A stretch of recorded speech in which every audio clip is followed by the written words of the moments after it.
I would like to invite Professor Mudita Vidanapatirana, the chairman of the organizing committee of the Medical Legal Society of Sri Lanka, to formally introduce our guest speaker to this esteemed audience.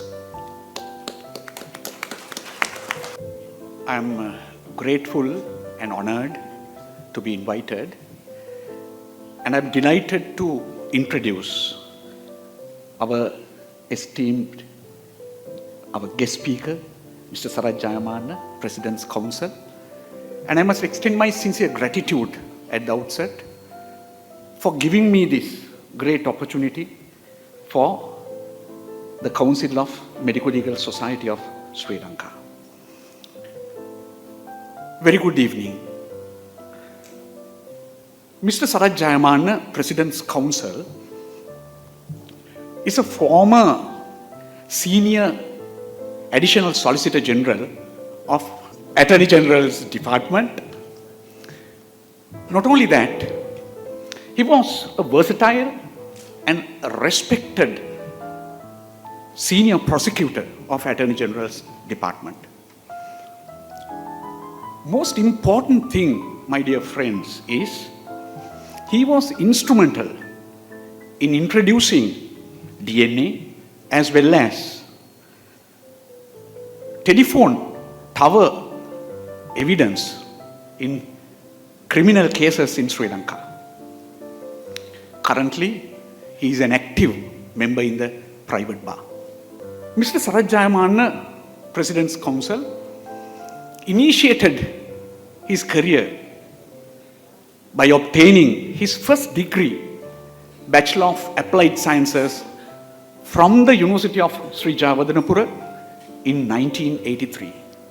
In 1989, he joined Attorney General's Department.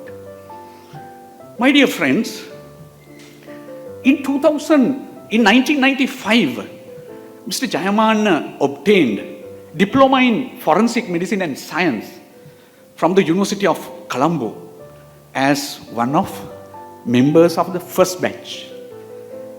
In 2002, he was fortunate to be a recipient of very prestigious scholarship. It's called Chevening Scholarship, and he obtained Masters of Criminology and Criminal Justice from the University of Oxford.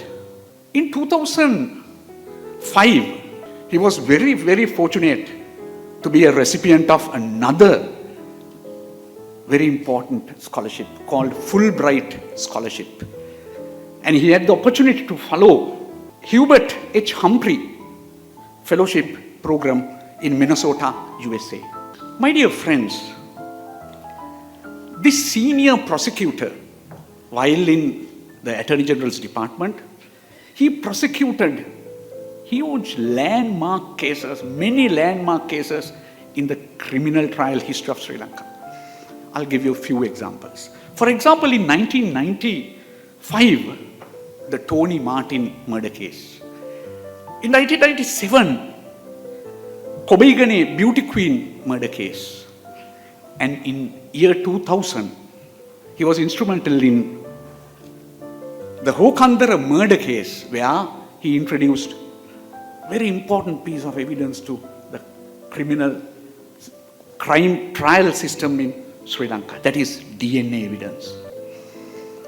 In 2005, Judge Sarath Ambepitiya murder case, and in that case, he was instrumental in introducing telephone tower evidence to criminal trials in Sri Lanka for the first time. In 2005, Mirusville massacre murder cases, a few of them. When we observe the progression of Mr. Sarath Jayamanna, I felt it reminded me, in fact, the very important concept in Japanese people. It's called Kaizen's method. That means he had a progressive, continuous, and sustainable development in his career. He is a lecturer of evidence and criminal procedure for many universities and police. He has conducted numerous training programs for JMOs related to child abuse, sexual offences, and especially crime scene investigations. In 2015, it was a remarkable year in his life. He authored a book on evidence, Yali Mevana Aparadyak, Crime Recreated, and the second edition in 2022. It is an invaluable resource laying down how forensic science is applied to criminal cases. In fact, I was very fortunate to have been invited to witness that memorable, grand and giant event. Mr. Sarath Jayamanna, when I witnessed that giant program, I felt he is an individual that very rarely we come across in the government sector who has job satisfaction.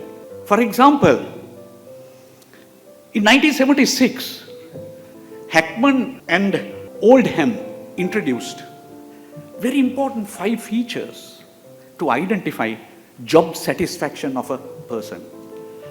Firstly, I witnessed in Mr. Sarath Jayamanna's career that he had autonomy or freedom of decision taking in his cases.